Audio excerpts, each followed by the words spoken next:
Hi, everyone. Welcome back to the podcast. Welcome all new listeners, and welcome back to those who have heard my content in the past. If you want to know what the four hats, the four specialties of a sports physical therapist, a true sports physical therapist, you need to tune into this episode.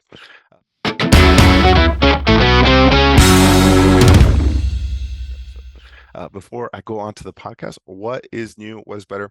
For those of you who know, it's been absolute chaos in my life. Just so many things, good and bad, right? It just comes with the territory. I'll share a couple things. It's official, I think, as of today.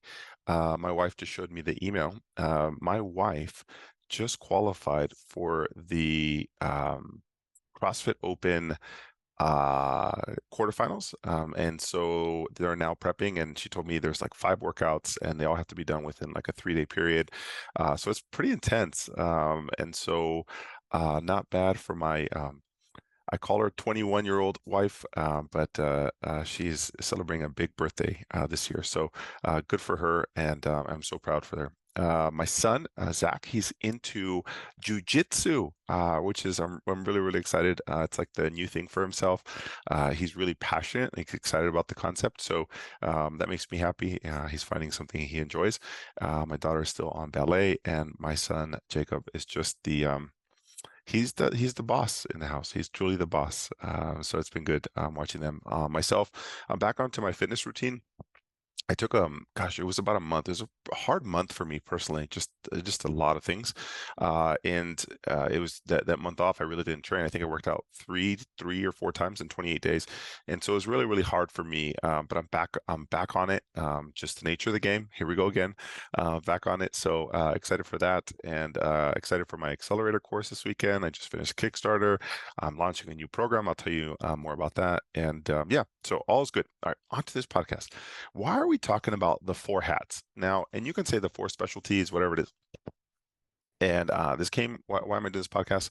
It came from a conversation I had with somebody on the Kickstarter. I think Jenny is the one who kind of stirred the pot, and we started talking about this. But I call it turning the dials, or I call it wearing many hats. I call it specialties.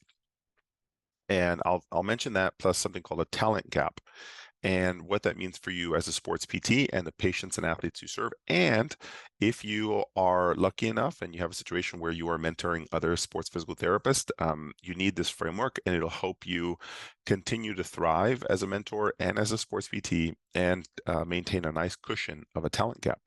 All right, so let's talk about this. So, what are the four hats? I think I've heard this in other seminars. They call it like the many faces of sports PT, and I'll call them hats. And here's why. Anytime I'm talking to the PTs I mentor, my team, my staff, I always use common language that I tell people I don't want you to speak sports PT to your patients and athletes. I want you to speak to them in like consumer language, like a normal person. And so people ask why I use certain nomenclature, like certain phrases. I'll tell you the real root as I go into this many hats of sports PT.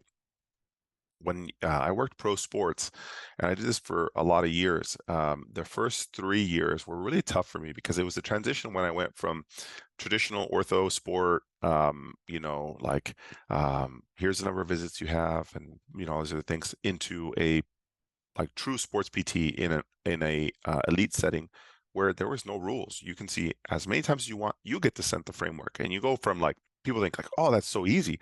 I wish I didn't have have to deal with these barriers, and I could treat unlimited.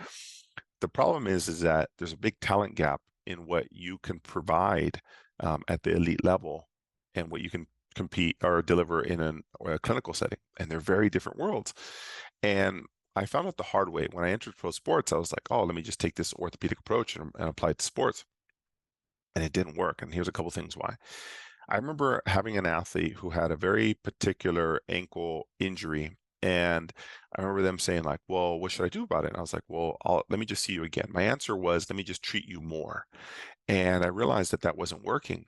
And when I started working with this individual, one of the first challenges I had was the strength coach said, hey, what can I do in the weight room? And the normal orthopedic sports PT says, well, just let him rest, hold off for a little bit, or let me just see how it goes. Let's just test it and see what happens. What you're doing is you're buying time. Don't disagree with that. Okay, don't argue. You're just buying time every time you say, let's just see how it goes, or let's just see how it feels. Don't do that. And it's because you don't have confidence on what on delivering something, an answer or a forecast, because you're like, I don't know if it's going to work. So I told him, oh, just take it easy in the weight room. I think that was my phrase. Take it easy in the weight room. And I mean, they look at me stunned, like, okay, so what are we working out today? And I remember the technical coach, the speed coach, was talking to me and like, hey, what drills can I do today? I was like, oh, 50%, just go light today. And I was like, I was trying to buy time because I was like, I've never asked these, got to answer these questions. And I remember even the sports psychologist was like, hey, what struggles are they having? And blah, blah. So as I navigated this, and even with their they had an orthopedic surgeon, we had a acupuncturist, we had all these other people, and the same athlete was getting treated by everybody. And I was kind of the main person, the point person, and I call it the main chef, the main hat. I was wearing the main hat, and everybody looked at me for answers, like, yeah, they're having inferior lateral talar pain, and it hurts with pain. You're going into dorsiflexion. So how about you guys just limit that? And I was talking to everybody, and they're like, "What does that even mean? Why are you speaking to me like a PT? Like, can you just speak to me in English like a consumer so we can all understand?" And I was like, "Man, what does that feel like?" I didn't even know. It's like another learning another different language. So I said, oh, sorry.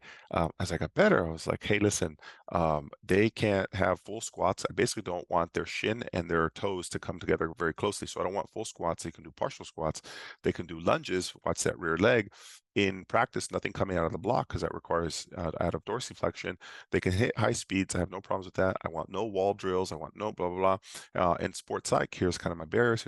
So I learned everybody else's language. And I was like, the more I got away from like the orthopedic clinical language and I brought it into everybody else, I was like, this is a different skill set. And there's two things that you as a clinician you rely on, and that's your skills and the strategy that you use. And what I mean skills is like the technical skill, the hard skill, the things that PT school teaches you or your CEU teaches you. So those are the hard skills, right? But that doesn't get you outcomes. You know what really gets you outcomes is a strategy that you use to get them to point A to point B, which is like your forecasting, your plan, your roadmap, your plan of care. That's strategy, right? It's like learning how to navigate situations. And in PT, I knew I had the skills to deliver to treat this ankle. What I didn't have was a strategy to communicate with everybody in the circle to be able to get them to where they needed to be. So I had the skills, I just don't know the strategy. And then I got faced with hard situations in different places within sports PT. So that's why I use the terms that I do, because I had to learn that there's other people just as important in this athlete's life, and I have to be able to communicate with them. And they come not just with one athlete, they come with one athlete and a sports medicine team. And so I had to learn to speak sports medicine and not sports PT. I also learned I had the skills, but I had a challenge with strategy. So when we talk about the four hats are the essential domains that you need to be able to cover as a sports PT and what you're going to encounter. And there's really, you can categorize everything into four domains. And coming off my Kickstarter, and it's the framework for studying for the SCS within a residency, here are the four domains.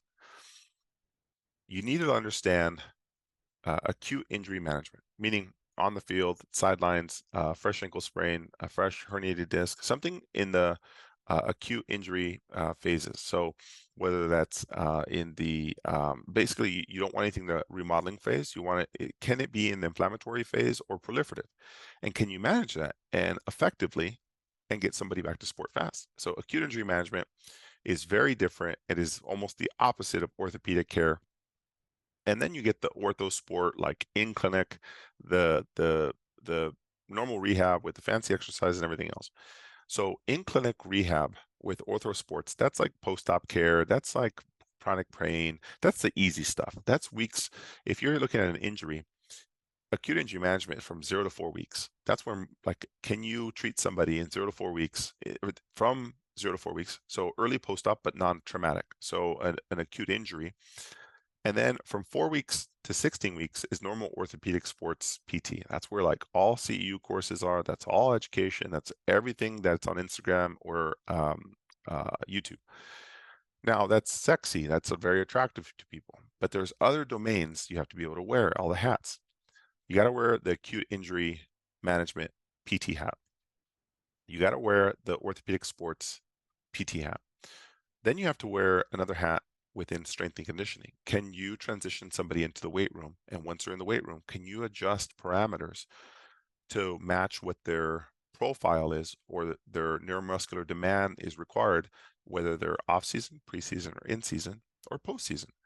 Now, what is the neuromuscular demand that you need at that time? Are you working on power intensity? You're working on strength endurance? Are you working on general preparation? And where they are in the season. So that requires a knowledge of the fundamentals of being able to program for somebody. Not like 2 sets of 10 banded exercises and just keep adding resistance until they get tired or tell you they're better. That's not what I'm talking about. That's like maybe some injury prevention or rehab exercises, but truly building a base of foundation or absolute strength, building that profile with strength endurance, building that profile with power, building that with getting them back to sport, whatever it is, and being able to program for them and have the appropriate parameters. That's hat number 3. Hat number 4 is yes, you can imagine you can rehab somebody who's in the acute injury phase. Yes, you can manage somebody in the ortho sport world. Yes, you can program for somebody. And then you have to wrap that whole thing up with a nice little bow and say, great, we got you out of pain. You're back to sport. You're in the weight room. How about we do at the beginning of your year, we do an injury prevention profile for you. And we now can predict, we have a baseline level of movement, concussion, and general strength. We lose that profile and see what happens to you across a year, across your season. So if you get hurt, we have a baseline. We know that this is your normal. This is your normal FMS or normal injury prevention test. And if you get hurt, okay, we now normal is here. So let's try and get you back. Or if you're in the weight room, we know that you're in season, and so your weight room has to. It's going to take a little bit of a dip. It's the priority there is no longer strength; it's about power output. And if we know what your resting baseline weight and baseline resting heart rate is, we know generally what your fitness level is. So we're going to track you throughout the year. We know what your movement profile is. We know what your flexibility profile is. We know what your cognitive testing is. We know what your baseline fitness and health level is, and your sleep. And if we have those tracked underneath that whole foundation of a season, you now can manage an athlete across a whole season, a whole year. And so if you're a sports PT who is exceptional within the ortho sport world, you're missing the 3 other hats. When you might say, well, I have my CSCS. Can you truly program for somebody? If they're injured in season and you have to adjust their weight room, what would you work on? Would you build their volume? Would you build their intensity? If they're in season, you want to work on the intensity, so decrease the volume. So what about preseason? What are you doing? You're still building up, you're increasing intensity, you're decreasing volume. But what are their injury prevention exercises? What do they have? Are you doing more at practice? Are you doing more in the weight room? In either case, the goal here is to show you if you feel you're a phenomenal sports PT, an average sports PT, or below where you want sports PT, you have to ask yourself, which category do you want and which one do you need? So if somebody says, well, I want to be a really good sports PT. I've been taking all these great exercise-based classes. Yeah, but that's only strengthening one domain. So if you're a sports PT and you do really well in ortho sports rehab, proliferative phase, post-op and remodeling phase and post-op, that's great. Why strengthen something that you're just like, you're good, but you're missing other pieces? So should you work on strength conditioning? If you have your CSCS and you have basic fundamentals, then you're okay. Just learn enough. So if you have ortho sport and you have a little bit of the strength conditioning, do you need help on the injury prevention side or the acute injury management? How many of you have ever thought about working on athletes who have acute injury management? Be like, well, I don't see enough. Is because you don't see enough because you don't have the skill or the strategy to do so, or you don't get the referrals? You can't tell me that there's like a local club sport or urgent care or local high school who doesn't have these injuries but just doesn't know where to send them. Think about this. If you can have an athlete who gets hurt on a Sunday playing racquetball and their shoulder hurts and dislocates their shoulder, whatever it is, and instead of going to an urgent care and they went to a sports PT, Think about the healthcare costs that you would save, because here's what would happen. Let's say they tweaked their knee playing racquetball, and they didn't have to go to an urgent care, and they could see you tomorrow, and you can manage that in the inflammatory phase through the proliferative into remodeling. They now didn't have to go to urgent care, go to a primary care and get wasted x-rays, told to rest for 4 to 6 weeks. So the copay on the urgent care plus the copay on the primary care plus the time lost, you have healthcare costs that are dropped because they came to see you. And the outcomes are better because they didn't have to wait and lose time. So if you can get an athlete from an injury and into your clinic, and you can manage them with acute injury management, you're saving them healthcare costs and time, which means that you're actually improving outcomes. You're getting people to where they need to be, all because you gained a skill. So are you not seeing people because you don't have the skill set, or you don't know how to get them into your clinic? Even if you knew how to get them in the clinic, you still need to know how to treat them. So most sports PTs don't even have the skill set. Now, if you maybe had some background as an athletic trainer and you did school and all these other things, so you have the background of acute injury management, that's great. You're now working on the ortho sport. Develop your strength, develop your injury prevention, and you have to be able to wear those hats at any given time. So most people and most sports PTs work on the things that they want, the things that are sexy, the things that they want to get better at. But the reality is, are you working on truly what you need? And the funny thing is, we do this with patients all day. Think about this. You tell your patients, uh, I know you've been working on your running form and your strength, but you're just not flexible. You need to improve your hamstring length and all this other stuff. But they keep going to the thing that they love because it's easy for them. That's true for you as a sports PT too. You're just constantly do the CU courses that are attractive to you. So you're working on the thing that you're like 99% good at. You're trying to work on from 99 to 100%. That's going to take forever. Or you get better at the other domains where you're 0% at and have a huge increase to 70 to 80% confidence. Look what that does to your profile as a sports PT. It gives you an opportunity to be able to manage anything comes your way. You have an opportunity to show your coworkers that you have something very different than them. If you work in an organization, you better believe when you have higher skill set, your employers are looking at you like, oh, you're different. That increases your potential for compensation, just fulfillment, your ability to do more for people. If you're a true sports PT, you just love helping people. But you can't help people with the limited skill set you have. You can only help people within that one hat. And if you want to help more people advance in a different way, you know what you have to start doing? Start learning how to wear different hats. And right now, you probably don't have the skill set that you need. So you have to build the skill in those four hats. Then the next part is, once you've acquired the skills, what's a strategy to be able to manage like complex cases, certain timelines? When would you add things here and there? So the first thing you have to do is you had to go to PT school to acquire the basic skill to be good in ortho sports. And then now you have to learn how to do strength conditioning. Maybe you might just take the CSCS or some type of strength course, and that gives you the basic skill. The next challenge is moving your ortho sport people into a strength and conditioning program. But then you have the skill, you don't have the clinical reasoning or strategy to be able to like, well, you're now out of pain and I'm going to build your strength program. I haven't really done this enough. So you need the clinical reasoning and the case management to be able to say, okay, this athlete needs this, and you formulate a plan and then offer the plan and then ensure they implement the plan. There's really good ideas that people have about strength conditioning. And the reality is that you need to develop and enhance the basic fundamental skill and then develop the strategies to be able to offer that to the people you serve. The other part of that is you don't have the acute injury management skills, which means that that's why you can't offer the service to the people you serve. Why don't I get those people in my clinic? Because you don't have the skill to even offer it first place. So whether you have direct access in your state or not, it doesn't matter. You still have to have the skills. And right now, if you don't have the skills for all four hats, those are the people you're going to be stuck with, always working on ortho sport. And this is my only people. So, and really, if you want to improve the hat of injury prevention, I know it seems like very fundamental. It's easy. It's not. injury prevention is not sexy to a patient or an athlete. It doesn't help them like perform better. Injury risk, it's not very attractive. And so from an injury risk perspective, you have to get people outcome in the ortho sport world first. You have to get them on a strength program so they get stronger.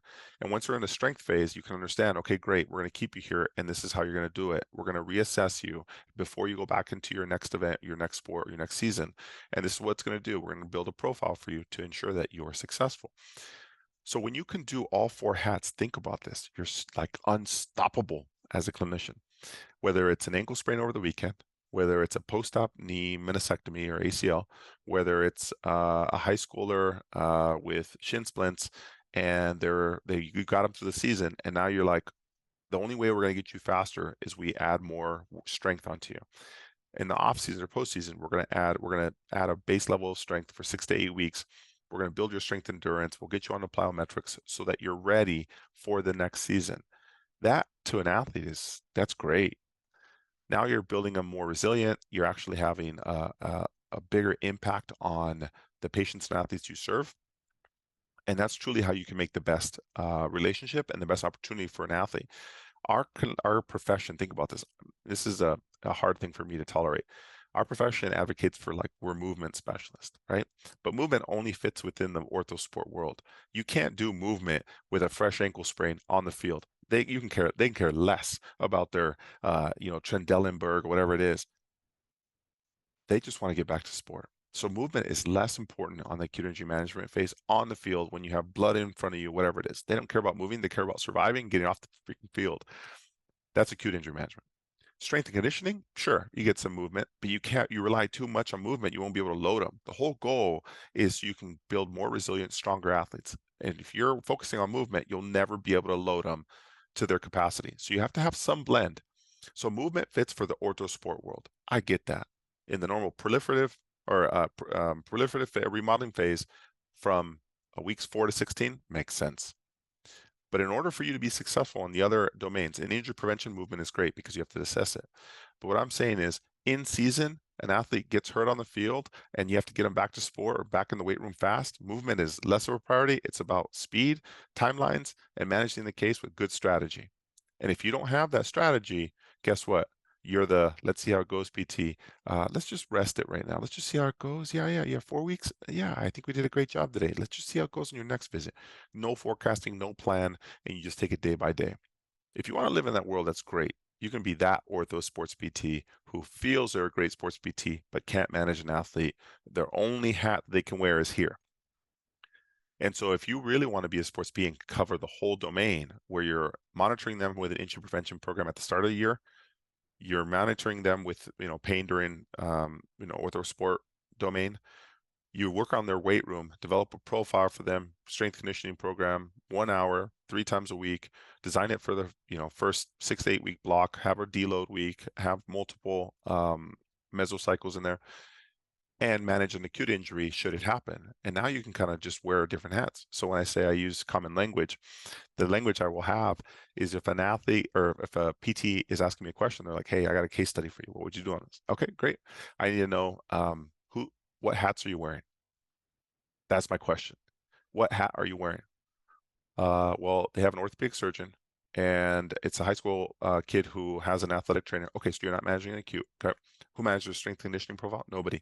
Okay, so you're wearing that hat as well. So surgeon is managing timelines and the post-op care, and the athletic trainers have managing acute injury management, whatever they need.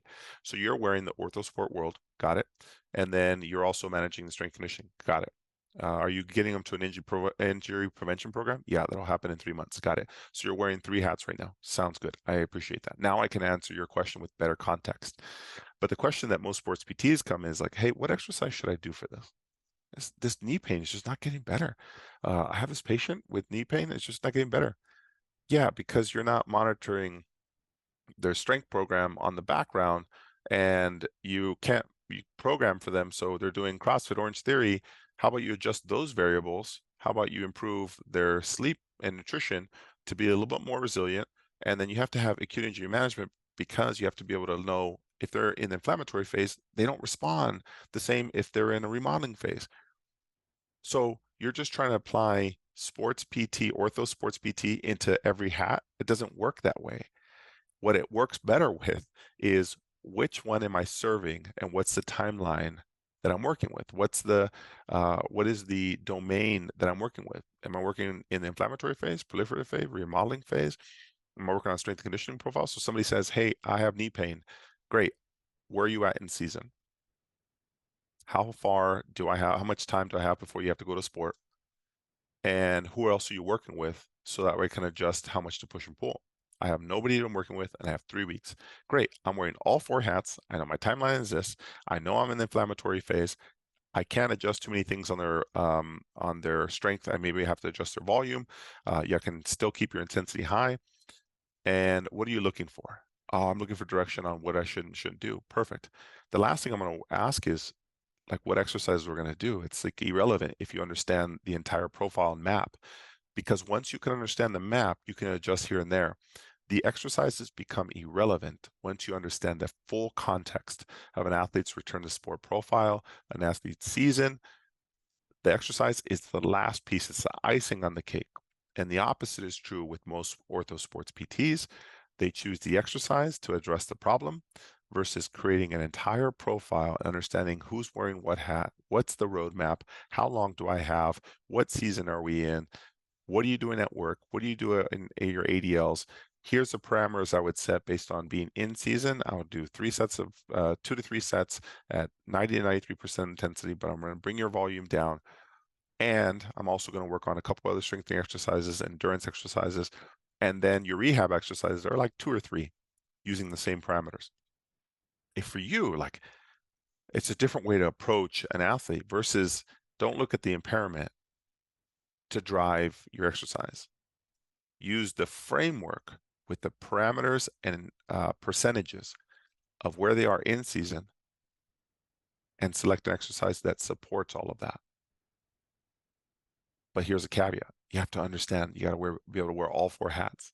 And I just got off the call with somebody named George. Shout out to George in Oregon. I was talking to him because he went through my Kickstarter course, and he said, Chris, I enjoy the content.